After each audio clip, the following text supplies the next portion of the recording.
Before we proceed with this video, I just want to say that some of the information presented here is subject to change. I will be talking about some things like tariffs and taxes and prices and stuff like that. So I'm recording this as of April 12th, 2025. So if you're watching this at a later time, you know, some of the information might be outdated. With that ahead, my name is Wasim, back with another video. I know it's been a long time. If you're a regular watcher of mine, I know it's been a long time since I posted something. I'll touch on that later, but today I want to talk about the Nintendo Switch 2. Before we get into the video, please give this video a like and subscribe to the channel if you haven't done so already, and let's get into it. A lot of people have been waiting for this system since around 2019 is when I started hearing rumors about the Switch Pro, and now, you know, year 2025, we finally have the Switch 2, which has been confirmed is coming out June 5th, 2025. And we're going to talk about it today. I'm based in Canada, so most of what I'm talking about is going to be based on Canadian prices. So if you're somewhere else, if you're in the US, you're in the UK, I apologize. I'll try to do some conversions here and there, but mostly I'll be talking about Canadian prices. And before we go any further into what this thing is going to cost, let's look at the specs real quick. The Nintendo Switch 2 is a little bit bigger than the Nintendo Switch. So the screen you're getting this time around is 7.9-inch LCD screen. It's 1080p and it's a 120 hertz refresh rate. So you're able to, you know, if the games can support that, you can get up to 120 FPS, frames per second, on the game, which is pretty high. It's a big upgrade from the last one. The Nintendo Switch in docked mode can output 4K, which is what a lot of people were complaining about for the last one. They wanted 4K. You're getting it this one 4K, and it'll be capped at 60 frames per second. You're getting 256 gigs of storage this time, bigger than I think the OG Nintendo Switch had 32 gigs, and I think the OLED had 64. My own opinion, I think 256 is still too low, man. Like, they're talking about Cyberpunk being on this at launch, and Cyberpunk is like 70 gigs. If you have 4 games like that, you're out of storage. I don't know. I think a terabyte would have been nice, but I mean, maybe I'm just pushing it. It's Nintendo we're talking about, right? The Switch also comes with a microphone. So it's a built-in microphone. It's got noise cancellation, echo cancellation, stuff like that, so you can have voice chat. If you've seen the April 2 Nintendo Direct, Nintendo goes into much more detail about that.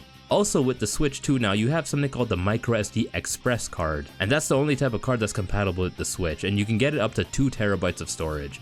So if you have anything else, if you have like a regular microSD memory card, I think the only thing you can use it for is getting like screenshots and videos from the Nintendo Switch. So if you want to get more games, you're gonna need the microSD Express card. The battery is a lithium-ion battery. It's 5,220 milliamps, and the battery life they're expecting for this is between 2 and 6.5 hours. I know 2 is like, I don't know. I think that would be you playing Cyberpunk in handheld mode. It's gonna be something like that. I know with the Nintendo Switch that I had the Nintendo Switch that was upgraded. So the OG Switch came in a white box, and the Nintendo Switch I had came in a red box. It came out in like 2019 or something like that. And I was able to get around 4 hours of playtime for Breath of the Wild in handheld mode. So it's gonna depend on the type of game you're playing. If you're playing something that's more graphically intense, again, I keep using Cyberpunk as the example because I can't really, you know, we have Cyberpunk on the Nintendo now. That's kind of crazy. So if you're playing something like that, the battery time in handheld is going to be a little bit lower. If you're playing something less demanding, I don't know, maybe a 2D Mario game that's compatible with the Switch, you'll get more time. So keep that in mind. And you're looking at about 3 hours to charge it, I guess, from dead to full, I guess, would be about 3 hours. So all that out of the way, man, this is the part that hurts. It's getting it's hard. It's so much harder nowadays to be a gamer, because if you look right here, I'm on the website. This is what the Switch is costing over here in Canada. The Nintendo Switch 2 is $630, and if you want a bundle with the Mario Kart bundle, it's $700.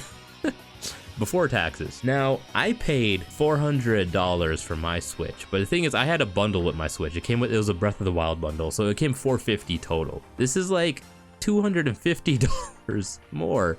It's $250 more if I were to get this Mario Kart bundle, and that's digital, right? I had physical games mostly with my Switch, so I mean, the prices are insane. I know in America you paid $300 for your Switch, and now it's $450.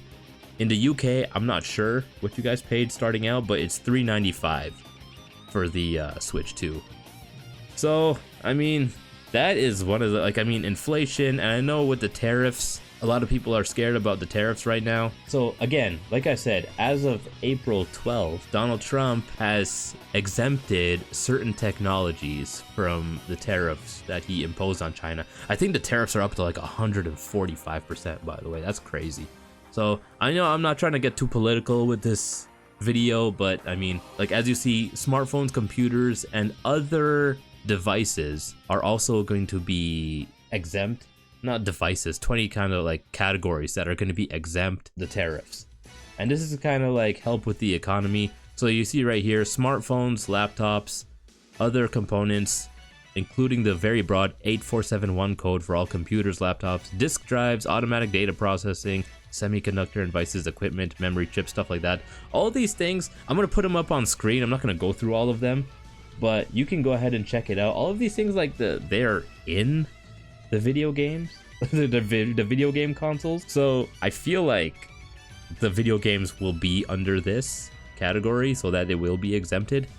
Man, but it's just crazy the times that we're living in right now. I don't think any of these politicians take us gamers into consideration when they're making policies, man.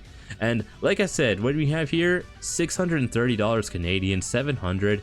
I'm concerned what the games are gonna cost, because nothing has been listed on Nintendo's website in terms of the games. Donkey Kong and Mario Kart are here. We already know, you know, if you're gonna get the bundle, Nintendo basically threw in digital Mario Kart for $70. I'm wondering if what's gonna be the deal. Are they gonna charge cheaper amounts for digital products, or are they gonna keep it all the same, like versus the physical game itself? Because look at this. Right here, $80 American is $110 Canadian. We're paying, like, I remember literally buying games for a GameCube and they were $50 to $60. $60 for the more in-demand ones and $50 for a little bit of the cheaper ones. And if you're looking at a $70 game like Donkey Kong is in America, that's gonna be $100. So 110, and I'm concerned now. Like a game, I remember Tears of the Kingdom, it was $90 Canadian. It's gonna be crazy. Like shelling out over $120 or so for a game is crazy now. I don't know what's going on, man. Like, yeah, inflation, I know, like, I literally just don't know. Part of me is actually kind of thinking now that the Nintendo Switch used market, right? Everyone's selling their used console. I think that market is gonna boom a little bit, because a lot of people, like, I think some people are gonna sell their Nintendo Switch consoles just so they can maybe save a little money, or like make a little money so they can put it towards the Switch too. And I think a lot of other people are like the casual gamers who aren't really that big into, they're not that big into gaming, but you know, they just want to play Mario Kart here and there, Mario Party. And you know, the Switch will be supported, I think, into 2026. They do have games planned. I know the Pokemon Legends ZA, yes, right, I said Z, I'm Canadian, ZA, and Metroid Prime 4, Metroid Prime Beyond, I think that's what it's called, are gonna be there as well on the Nintendo Switch. So the Nintendo is gonna support it for a little while. It's not like they're just gonna kill it off, right? I think that market will boom a little bit. One of the things is, man, you like with the Switch 2 as well, like if you want the GameCube games on the Nintendo, with the Nintendo expansion, if you have Nintendo Online, it's a Switch 2 exclusive. So if you want games like F-Zero GX is gonna be at launch, Wind Waker is gonna be at launch, and Soul Calibur 2, you're gonna have to get the Switch 2. I mean, and that could be an option, honestly, if you wanted to save a bit of money. If you wanted to, I mean, if you really wanted to save money, you go and buy a GameCube and just play the games. But I mean, it's like, yeah, I mean, that could be an option. So one of the things people were actually wondering about is like, will this, a lot of people have been, you know, you've seen the meme, like, okay, GameCube was a flop and Nintendo Wii was a hit. The Wii U was a flop. The Switch was a hit. So some people are like, oh, it's doomed. Like, is the Nintendo Switch 2 doomed? And a lot of people might be like, you know, with this pricing, it might be doomed. I don't necessarily think that that's the case. If you look at the UK, the pre-orders in the UK are sold out already, right? They've been sold out the first day. So people are going to get this system regardless of price, man. Like, whoever wants it, like, if you want it, you're gonna get it. That's the way. It's kind of like what Nintendo is doing with this pricing, man. I feel like I mean, some people are saying like, oh, they priced it like this because of the tariffs and they wanted to like just in case. And I think like they're charging what they want to charge. I think they know people are gonna get it. I mean, how do they charge $80 for like, what, $80 Canadian for Pokemon Scarlet and Violet, and it's so buggy, has so much issues, and you know, it still sells like 10 million copies in like 3 days. So like, I mean, they've been doing this kind of stuff before, so I think they're just charging what they want to charge, man. Yeah, man, it's getting real hard nowadays to be a gamer. It's like again, I showed you 100, like I would have to spend over $100 on this. Let me know down in the comments below if you are going to get the Nintendo Switch, if you're gonna pre-order, if you're gonna get it immediately when it comes out, or are you gonna wait like me? Like, I waited 2 years to get the Switch, partly because I know the Switch launched with Breath of the Wild and Mario Kart, and I was like, okay, that's all there is, and people are clamoring for the Nintendo Switch when it came out, and I was like, okay, I'm just gonna wait a little bit. Because I was busy, I was working more, and like didn't really have time to play games. Work kind of stabilized, and then I was like, okay, now's a good time because you got Breath of the Wild, Mario Odyssey is out, Smash Bros is out, more games were coming out, more games were announced. I was like, okay, now's a good time. And then the upgraded console came out too, so I was like, okay, this is a good time for me to actually pick one up. I think that's what's gonna happen with me. I think, like myself personally, I'm not gonna get the Switch right at launch. I'm not gonna pre-order it. I'm probably gonna wait and see what happens. You never know. Like, you know, it's Nintendo. If it goes anything like the Switch did, they're gonna bring out a different version. If a new Zelda game comes out, there's gonna be a Zelda Switch. There's a new whatever kind of a new Mario game come out. There's gonna be a Mario themed Switch. It's not gonna be anything special, but it's just gonna be like a different design. Stuff like that will happen. I don't know if they'll bring like a new. I feel like all the recent parts that they can use are being used on this already. So I don't know if they're gonna bring like when I keep saying about the upgraded Switch that I had, it had like a more efficient processor, which gave it a little bit better battery life. So that's what I have. So I feel like, I mean, everything is just getting more expensive now. The PlayStation 5 Pro that they've announced is gonna cost $700 American, which is gonna be $900 and something Canadian. Almost $1,000 on a console. I don't feel the need to buy a PS5 if it had a lot of exclusive games on it, but maybe I would have, but it doesn't really have much on it. It has exclusive games for a while, and then they just kind of end up on Steam. So that's one of the things that I've been looking at too. I have a decent computer. Earlier in my YouTube days, I was playing Pokemon Unite because I had a phone, and that's what I did everything on. I edited the videos on the phone, I uploaded from the phone, everything was done with that. Later on, I was able to get a computer. The computer can run good games now. I got a 4080 graphics card. I got 32 gigs of RAM and stuff. So it's like it's a good computer. It can run all the games on it. So I'm thinking instead of getting the Switch 2 right away, I'm probably I haven't even bought a single game this year, 2025 so far. I'll probably get GTA 6 and then play that for as long as I can, for as much as I can. And then later on, maybe consider it, you know, and obviously this is all financially depending, right? It's like, I do have some gift cards saved up that like I said, it's the bundle now. If you're going to get the bundle now, $700, it's about $250 more expensive than the bundle that I got back in the day. I do have a little over $250 worth of gift cards that don't expire. So I am going to wait for a sale and try to go in and try to use that and, you know, a bit of a discount for myself. This is a system I will pick up eventually. It's just I don't know if I'm picking it up right away. Like, I've seen all the gameplay on it. I've seen the games. Donkey Kong, I really want to play that. Mario Kart World looks cool, man. I'm not gonna lie. I like the aspect of the game where it's they have something called knockout mode where you have to place a certain rank or else you don't go on to the next match. That seems pretty cool. And I like like you can drive. You have to drive from one course to the other. I'm like, what's happening on the drive there? Is it just a drive?